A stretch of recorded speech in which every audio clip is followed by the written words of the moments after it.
de luchador, pues fue a mi amigo, a mi hermano, a mi compañero, colega, periodista y escritor, Ricardo Sevilla.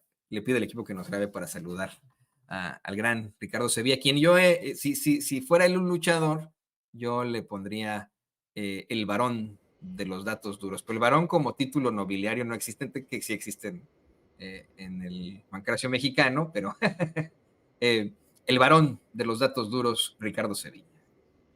Querido Toño, muchísimas gracias por la deferencia, aunque yo quisiera ser el Broncas. En realidad me gustaba mucho ese nombre. Hubo un tiempo en que un luchador, así se llamaba, tenía una máscara y tenía así en su tapa, como le dicen ordinariamente a las máscaras de los luchadores, de los gladiadores, tenía en su tapa el Broncas.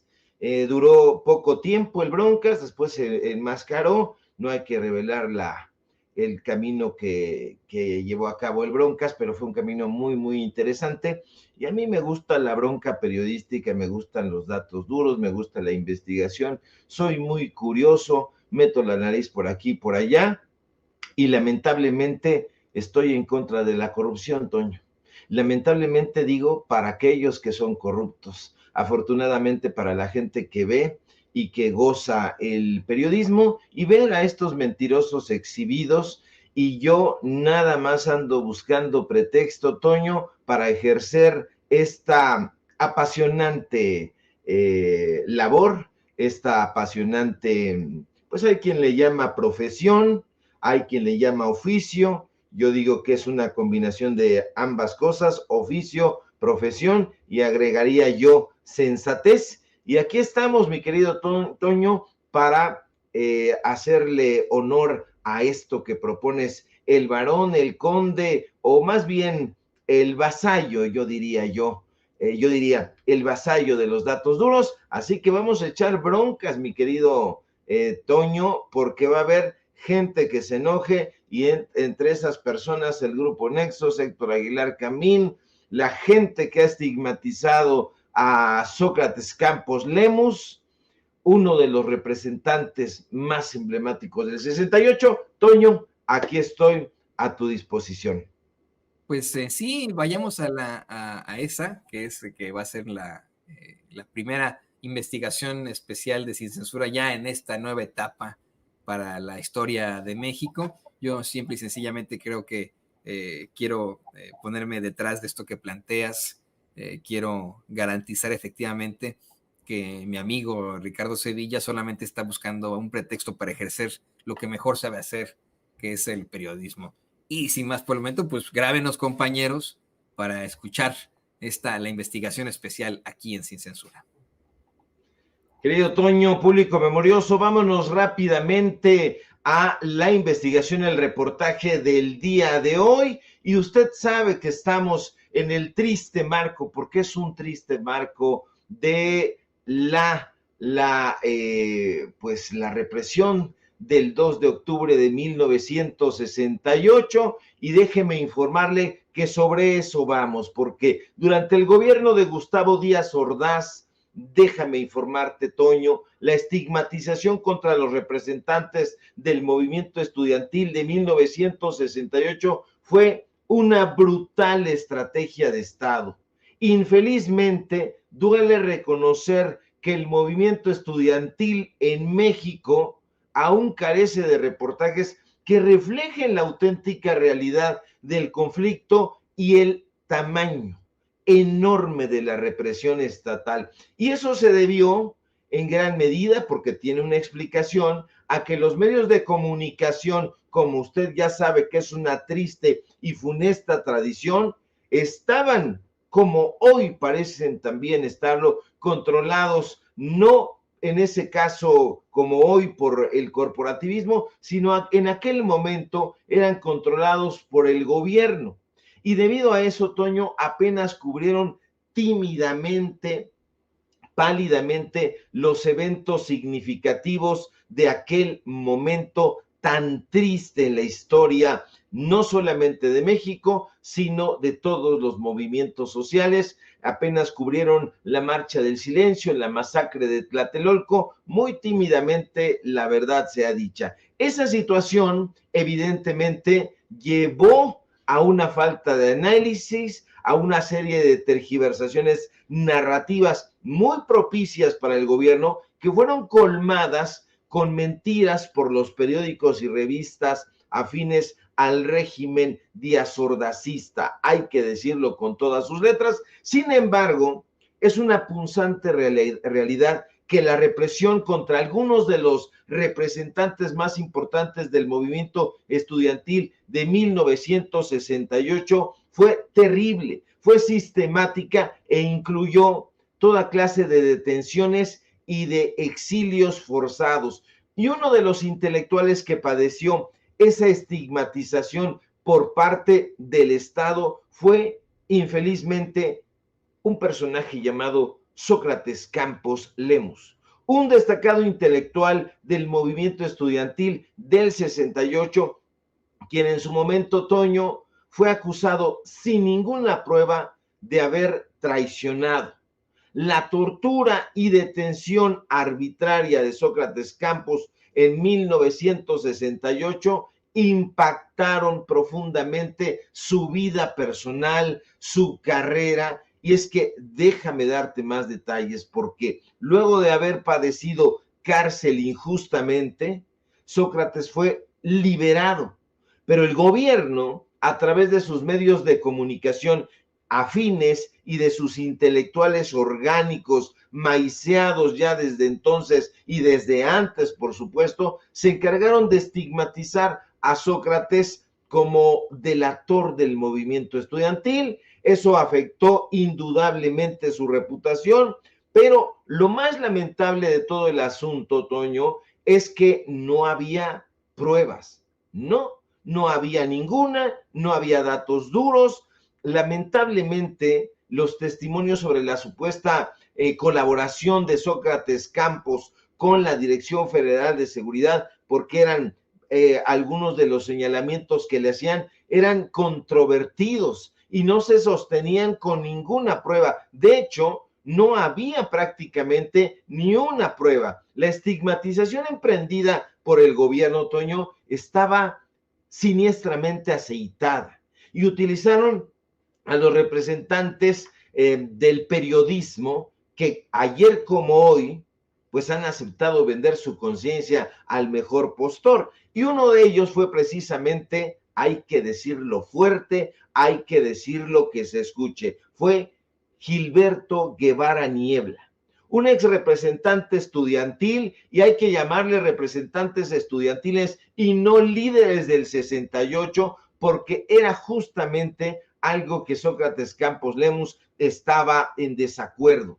Ellos querían en el gobierno que se les tomara como líderes para después decirles lidercillos, para tener parte de ese estigma tatuado en su frente, pero no. Sócrates dijo, somos representantes en el mejor de los casos, y este representante, Gilberto Guevara Niebla, fue uno de los personajes que afirmó que Campos Lemus había ayudado a identificar, incluso yendo celda por celda, a compañeros detenidos tras la matanza del 2 de octubre de 1968, sugiriendo que el papel de Sócrates era parte de una estrategia de represión que estaba orquestando precisamente el gobierno. Nada más alejado de la realidad. ¿Por qué? Porque las pruebas específicas contra Sócrates Campos Lemus se basaban principalmente en esta clase de testimonios, en testimonios de excompañeros del movimiento estudiantil, como este señor Gilberto Guevara Niebla,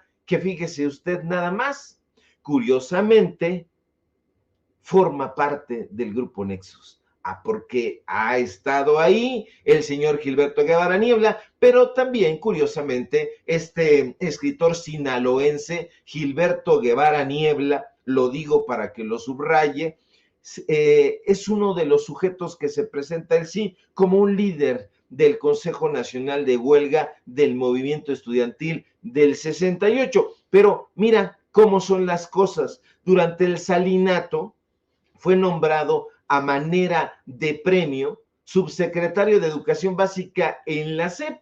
Estamos hablando del 92, del 93. Ahí precisamente es cuando conoce a Héctor Aguilar Camín. De hecho, hay una columna de Héctor Aguilar Camín que publicó no hace mucho tiempo y que dimos a conocer en su momento, donde habla precisamente Héctor Aguilar Camín de Gilberto Guevara Niebla y dice, sí, este asunto que nosotros prestamos servicios, pues bueno, se le habíamos enviado a Gilberto Guevara Niebla, que curiosamente también, porque ya ve cómo son las curiosidades, pues eran amigos los dos personajes salinistas y este señor Gilberto Guevara Niebla, que se presenta, ya ha presentado siempre como líder del movimiento del 68, no lo es. Han dejado mucha estela de dolor a su paso, porque fíjate, Toño, que Sócrates Campos Lemus en su momento tuvo que irse, tuvo que salir de la ciudad junto con su esposa e hijos, Tania e Iván, a una apartada región allá en Zacatecas. Pero las cosas no pararon ahí. Campos Lemus continuó padeciendo la persecución y la amenaza del Estado, que en ese momento, no se le olvide a usted, estaba en garras del PRI.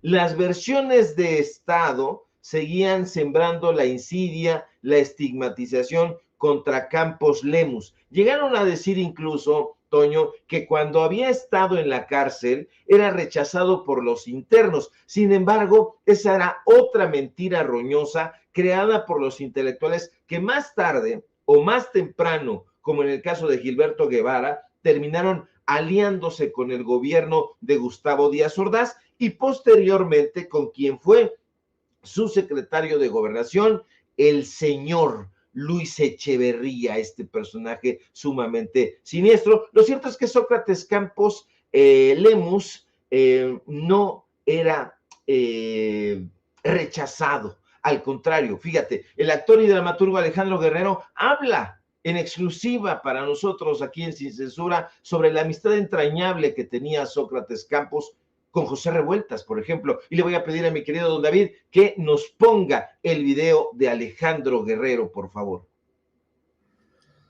Si consultamos los textos de Elena Garro o de José Revueltas, como Sócrates y los gatos en el caso de la primera, José Revueltas, México 68, Juventud y Revolución, grandes del cuento, de la prosa, de la narrativa, del periodismo, grandes poetas que vivieron el momento del 68 en carne propia, uno en la prisión, porque además él quería echarse encima la culpa de todo el movimiento para que soltaran a los chavos, ¿no?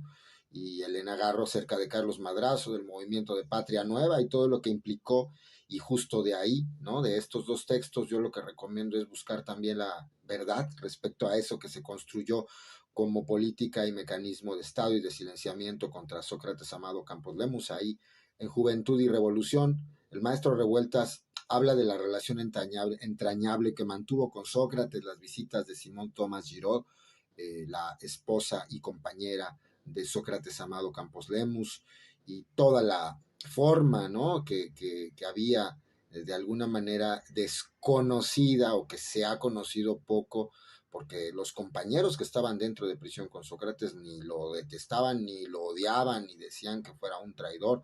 Al contrario, hay un momento muy interesante donde los presos comunes piden a Sócrates, ¿no? De que era, pues, él era de abajo, y no era de las élites, pues hay que decirlo así, dentro del movimiento, como lo fue Heberto Castillo, pero se construyó esto de que fue, ¿no? En algunos casos el ejército, la policía, la dirección federal, ¿no?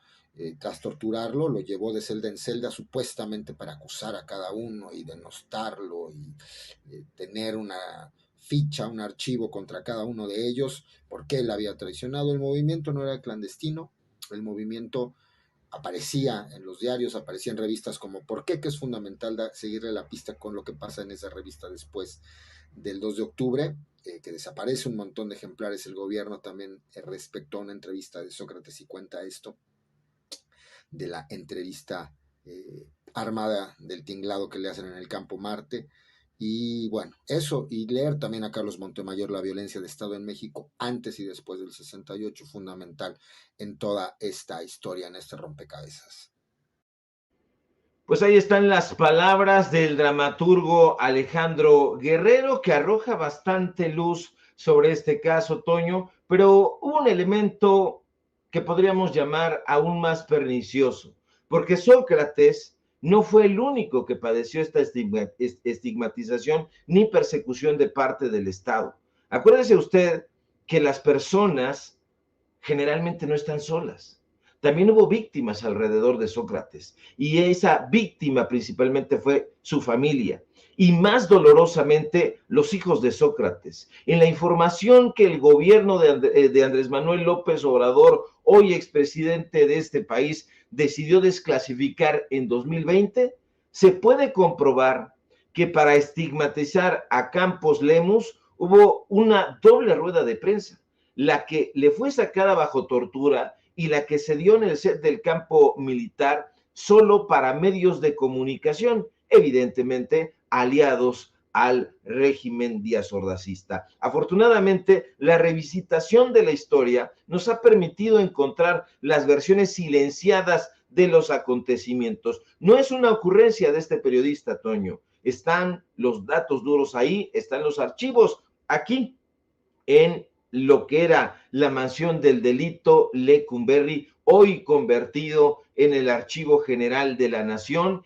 y quien nos habla precisamente de primera voz es Tania Campos, justamente la hija de Sócrates Campos Lemus, y le voy a pedir a mi querido don David que nos ponga, por favor, el primer video. Tuve la fortuna, el privilegio, de verdad, muy agradecida por ello, de poder ser parte de los testigos de la declaratoria del Torreón Norte de Lecumberri, hoy Archivo General de la Nación, como sitio de memoria.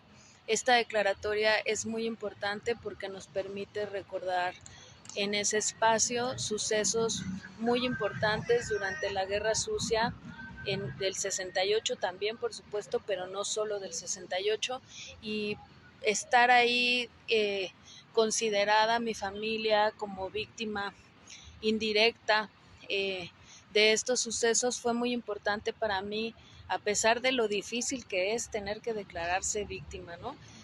Pero lo hice porque creo que eso daba la oportunidad de aprovechar ese espacio que se me abría para mencionar lo que sucede con otras familias, con otras hijas, con otras hermanas, madres, que estuvieron ahí al pie del cañón, sufriendo las consecuencias de la represión, de los gobiernos que hubo. Están las palabras, tremendas declaraciones muy reveladoras en propia voz de Tania Campos, que en diferentes fotografías que ha estado compartiendo mi querido don David, pues la puedo ver, ve las fotografías de Sócrates con Tania y con su hermano Iván, que tuvieron que salir, que tuvieron que buscar refugio en algún lugar allá en Zacatecas. Cuando regresa Sócrates, viene esta persecución, no aminora prácticamente durante todos los gobiernos. Afortunadamente, con la desclasificación de estos documentos importantísimos que fue a consultar la propia Tania Campos, que están en el Archivo General de la Nación, pues están estas revelaciones. Usted sabe muy bien que esa represión que culmina el 2 de octubre de 1968 en Tlatelolco, pues perpetró una masacre que resultó en gravísimas violaciones a los derechos humanos, por decirlo suavemente, Toño, incluyendo pues la violación del derecho a la vida, la violación a la libertad de expresión y, digámoslo, sin eufemismos y sin ambajes, los asesinatos a los jóvenes estudiantes. Y este evento marca una inflexión en la historia política de México y deja una huella imborrable en la memoria colectiva de nuestro país. De ahí la importancia, Toño, de lo que hoy ha ocurrido. Fíjese usted nada más en la primera conferencia mañanera de la presidenta Claudia Sheinbaum, y es que la presidenta instruye a la titular de la Secretaría de Gobernación, Rosa Isela Rodríguez, a que se ofrezca una disculpa pública a nombre del gobierno a 56 años de la represión estudiantil de 1968, y esa disculpa, Toño, también debería ser extensiva a Sócrates Campos Lemos, a su memoria. Él ya no está entre nosotros desde hace 3 años, y también debería ser extensiva a su familia tras haber padecido esta estigmatización de parte del Estado. A ver si tenemos por ahí el último video, mi querido don David. Agradecerte, querido Ricardo Sevilla, por tocar el día de hoy un tema para mi familia importante, que es pues la historia de mi padre y lo que pasó con él a raíz del movimiento del 68. Él decía que la verdad era hija del tiempo, y lo estamos atestiguando poco a poco. Los documentos que se liberaron por decreto en el 2020 del Archivo General de la Nación nos han permitido profundizar en esta historia y encontrar evidencias de lo que él sostuvo toda su vida.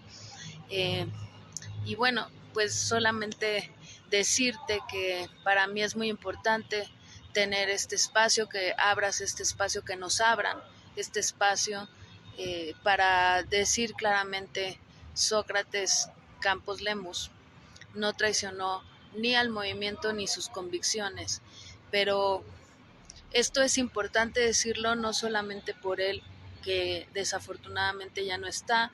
Hoy era un día para él de luto, era un día en el que él no salía, y yo solía llamarle. Él hace 3 años que no está con nosotros físicamente, pero si está en algún lado, sé que está muy contento de saber que se ha cumplido ese dicho de que la verdad es hija del tiempo. Pues ahí están los testimonios de primera mano, en exclusiva esta mañana aquí en Sin Censura, mi querido Toño, para que no vayan a decir, si no nos cree, que sería lo deseable.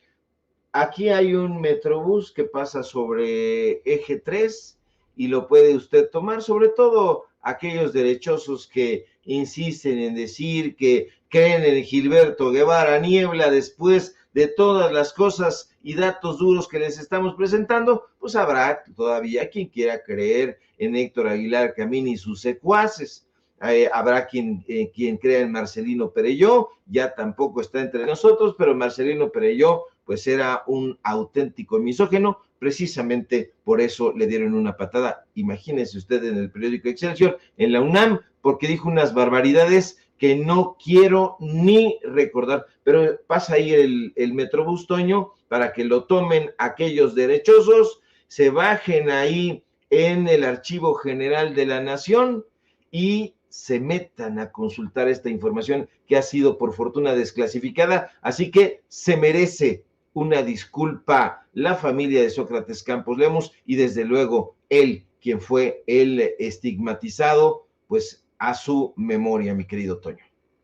Sí, no, una disculpa pública que seguramente podrían estar considerando ya en el equipo de la doctora Claudia Sheinbaum, querido Ricardo, porque como seguramente viste en la mañanera, están pendientes del público consentidor de Sin Censura, están pendientes de lo que planteamos aquí. Hoy la doctora Claudia Sheinbaum dijo en un par de ocasiones: es turno de Sin Censura, le va Sin Censura, ¿no? Entonces seguramente te están escuchando y podrá llegar esa rectificación, esa reivindicación que por supuesto es justa para Sócrates Campos Lemos y para su familia. Y querido Ricardo, yo me siento muy feliz de que podemos seguir tratando este tipo de temas aquí contigo. Me puse a pensar en el Palacio Negro de Lecumberri, en las veces que he estado ahí, también, ¿no? Para hacer investigaciones, reportajes, ¿no? Que he tenido yo también ahí. Mira, hacer un par de reportajes en el Palacio Negro de Lecumberri, hoy siendo nuestro Archivo General de la Nación, pero teniendo un pasado muy oscuro precisamente por el conservadurismo que se niega a morir en México. Fue en lugar pues vamos, el gobierno de Porfirio Díaz destinar algún tipo de presupuesto para que saliera adelante el pueblo de México con algún programa de justicia social, fue lo mismo que hizo Calderón al pegarle un garrotazo al avispero, poniendo una prisión que pues más bien creó condiciones para la tortura, para la violación de los derechos fundamentales. Y bueno, al menos pensando ya que se trata de nuestro Archivo General de la Nación, eso me parece muy, muy propositivo. Me parece que para eso debió ser ese recinto, no para guardar almas en pena, sino para guardar el conocimiento de todos los mexicanos. Un día. Todavía se siente el frío, mi querido Toño, ahí en las paredes del Palacio Negro de la Mansión del Delito. Déjame contarte una anécdota rápidamente personal, porque yo conozco muy bien ese Palacio Negro, aunque han quitado ya prácticamente todo, ya solamente dejaron el cascarón. Conocía yo perfectamente la disposición de las crujías, porque mi madre se desempeñó como enfermera precisamente en Lecumberri. Ella trabajó como enfermera ahí. Mi madre es una enfermera retirada, y ella trabajó ahí en Lecumberri, y bueno, trató con cualquier cantidad de personalidades allá, incluso con el propio Diego Rivera, con muchísima gente, con el hombre del corbatón, que era un abogado que defendía a las personas que no tenían recursos y que le temían incluso el resto de los abogados, porque él sí se rifaba el físico y ayudaba a los que menos necesitan. Están las crónicas de David García Salinas en libros como Los huéspedes de la Gallola, Crímenes espeluznantes, En la Mansión del Delito, Adiós Lecumberri, etcétera, etcétera. Crónicas sumamente desgarradoras. Lamentablemente, pues ya muy pocos periodistas, colegas, pónganse las pilas, pinches colegas, perdónenme usted el exabrupto, pónganse a escribir crónicas, ya basta, dejen de huevonear y de hacer tonterías. Ahí habló mi Toño, hablé me salió del corazón, diría la gran Beatriz Gutiérrez Müller, pero es que ya no quieren escribir estos periodistas, Toño. Antes eso era, y creo que debería seguir siendo, una materia obligada en las carreras de periodismo, redacción. O sea, yo sé que tú estudiaste periodismo ahí en la Septien. Pues en la Septien exigían que tú supieras escribir por lo menos tu nombre completo, y estos hijos de la guayaba no escriben más que en el baño. Cuando van al cine escriben sus sandeces. Me imagino ahí a Pedro Ferriz, hija, que cuando él va al baño lleva su plumón y está escribiendo ahí su teléfono para que lo llamen, pero nada más, es lo único que escriben. Seguro pone pantalones calientes, llama Pedro. Llame aquí, reportes, escríbame un WhatsApp. No, ay, Toño. Eso nos haces imaginar, Ricardo. Pero a ver, ¿qué anécdota nos tienes ahí del Palacio Negro de Lecumberri? Nos dejaste picados. Qué interesante que tu mamá haya sido enfermera ahí en el Palacio Negro de Lecumberri, donde efectivamente, mire, yo no soy creyente de lo paranormal, pero hay una que otra historia ahí que podría ser documentada en muy buenas crónicas sobre lo que podría estar ocurriendo todavía entre las crujías, entre los torreones de el Palacio Negro de Lecumberri. Pues, Toño, mira, está el caso del Apando, por ejemplo. En el Apando, que era esta celda de castigo y donde enviaban a los presos incómodos, valga el término, pues un preso siempre es incómodo, sobre todo para las autoridades, pero sin importar un cacahuate. Bueno, esa foto está bien bonita, claro, adornada, ya es la fachada solamente de lo que fue el sustituto de la cárcel de Belén, porque abren justamente Lecumberri cuando ya estaba superada la cárcel de Belén, y abren este Palacio Negro que le llamaban. Y bueno, pues ahí en el Apando, que hay una especie de nubel que es ande, esta mera, sí, ahí están pues en disposición de las crujías, incluso esa que está a un lado, ya lo quitaron. Ese edificio que usted ve en la parte superior izquierda, eran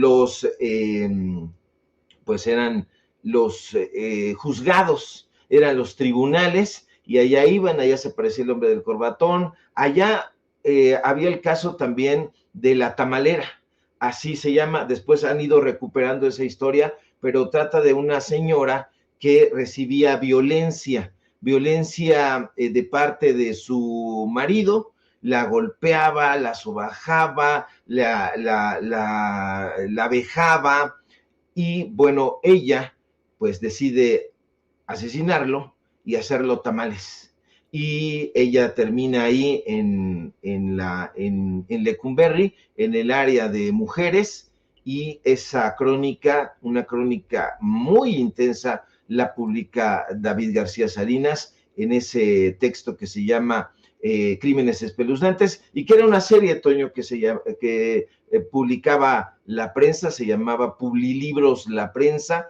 Así que hay muchísima historia que recuperar en ese sentido. Después hubo una serie que le llamaron Mujeres Asesinas o cosas semejantes, y ahí recuperan esta historia, le van colocando algunos elementos, pero todo sale de este tipo de historias espeluznantes, muchísimas cosas, pues la gente que se peleaba en el campo de fútbol, y ahí tenían unas riñas feroces, y algunos terminaban en la enfermería, y ahí en la enfermería y llegaban, les preguntaban quién fue, quién te picó, decían por ahí que era cuando los apuñalaban con esas puntas, y la gente, los mismos presos callaban, justamente por represalias a su familia, callaban y decían, no pasó nada, me caí, estaba yo jugando fútbol, me corté con los vidrios, pero pues la realidad era completamente distinta, y no ha cambiado desafortunadamente en muchos de los centros de readaptación social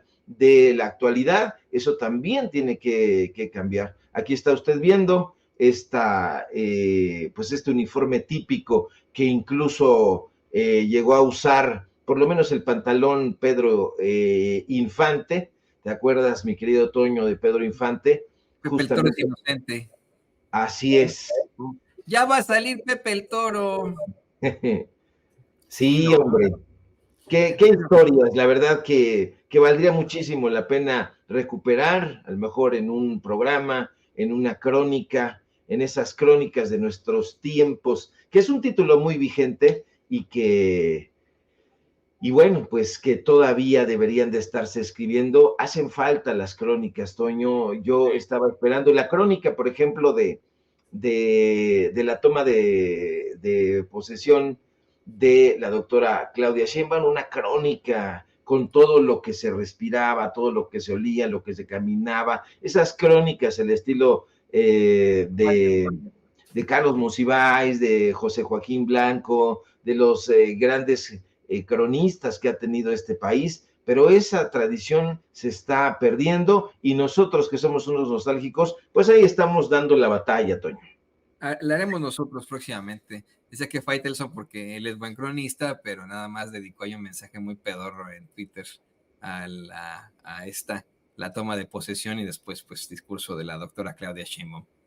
Efectivamente, Ricardo, mucho que platicar del Palacio Negro. También tengo ya una que otra anécdota, eso de la tamalera. Yo lo único que encontré la tamalera buscando a sus comensales, no hay, ¿no? Eso es lo que yo, no sé, tú me podrás corregir, ¿no? No hay.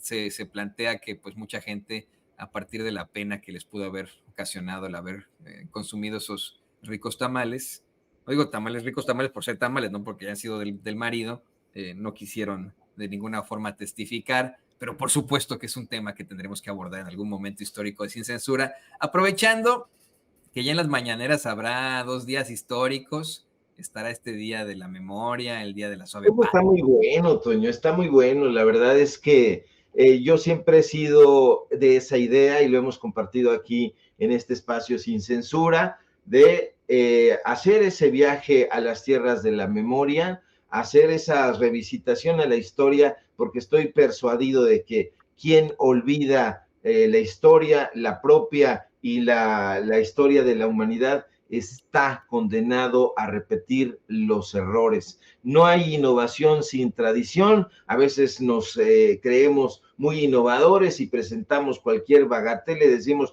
acabamos de descubrir el hilo negro, cuando hay toda una tradición que deberíamos de estar conociendo y enriqueciendo nuestro trabajo en aras de esta profesión, de este oficio, y para enriquecer también la memoria colectiva, porque si tiene un papel el periodismo es justamente el hacer este tipo de revisitaciones. Los periodistas no solamente deberían de hacer este trabajo informativo del día a día, pescar la nota y decir, darle la vuelta, porque hoy prácticamente muchos colegas están tomando una nota, sale, le dan la vuelta y va para arriba, pero estos ejercicios de ir hacia atrás, ver lo que estaba sucediendo. Yo pregunto quién conocía lamentablemente la historia trágica de Sócrates Campos Lemus. Entonces, en un día tan emblemático como hoy, 2 de octubre, me pareció propicio presentarle a nuestro público ávido de información,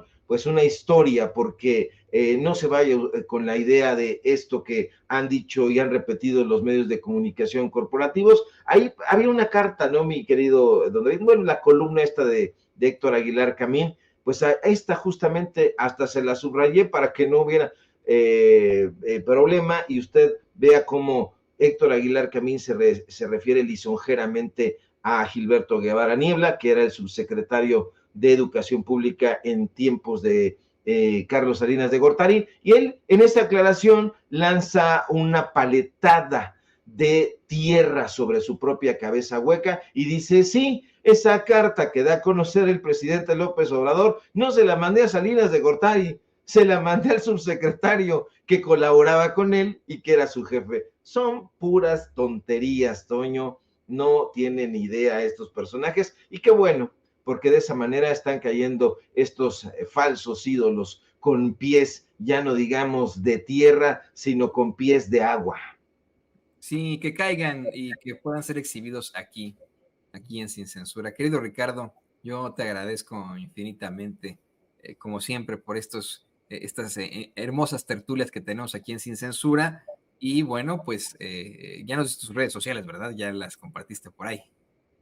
Pues ya les compartí, si no, sígueme usted donde me encuentre y ahí vamos a estar siempre dando la batalla. La verdad es que no cambiamos, no nos enmendamos, siempre estamos ahí. Por eso le proponía yo a Toño que si lucháramos en el encordado nos llamaran el Broncas, porque siempre estamos buscando la bronca, donde encontramos corrupción y queremos que nos aclaren las cosas. Y como los corruptos tienen por manía y por vicio no aclarar un cacahuate, vamos a seguir encuerándolos para que usted vea sus miserias.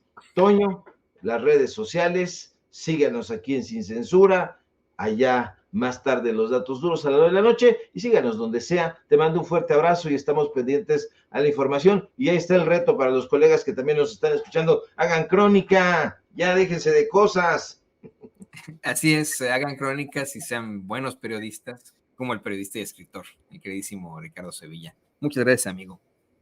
Ahí lo tiene usted. Mire, yo si fuera luchador, pues nada más tengo el cuerpo del Super Porky, ¿no? Pero de ahí afuera, no creo que me saliera nada. Por cierto, que por ahí pregunta Víctor Rivas que para cuándo cae la gelatinera. Yo también pregunto lo mismo.